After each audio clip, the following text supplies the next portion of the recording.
अरे काय मित्रा, यावेळेस पण तुला तिकीट नाही भेटलं की काय?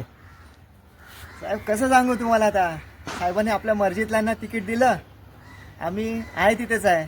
अरे पण मित्रा, असं कसं होणार? तुझ्या गेल्या त्याच्या अगोदर पण तुझा जो बाजूवाला होता त्याला तिकीट दिलं होतं, तो तर निवडून पण आला.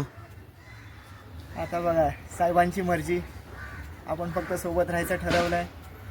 अरे पण तू किती दिवस असा सामान्य कार्यकर्ता म्हणून राहणार आणि 10x15च्या या खोलीमध्ये राहणार? तुझ्या बरोबरचा जो मित्र होता तो आज 10x15च्या खोलीमधून 2-2 फ्लॅट घेऊन, फॉर्च्युनर घेऊन फिरतोय.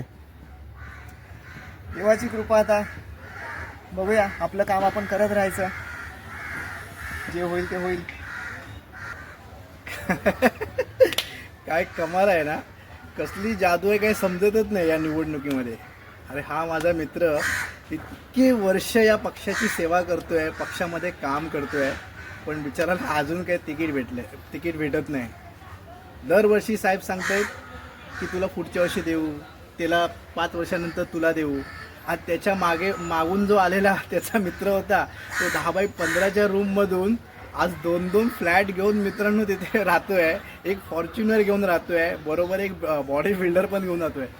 पण मला ना मित्रांनो समजत नाही, हा 10x15च्या रूममधून अचानक 2-2 फ्लॅट आणि फॉर्च्युनर घेऊन, अरे एवढा पैसा किती असेल हो या सामान्य नगरसेवकाला? पैसा वेतन किती असेल? मग कुठून येतो हा पैसा? जादूच असली पाहिजे हा. खरोखरच जादू, नाही तर जादू टोणा तरी असला पाहिजे, नाहीतर चमत्कार असला पाहिजे. तुमचं काय मत आहे नक्की सांगा.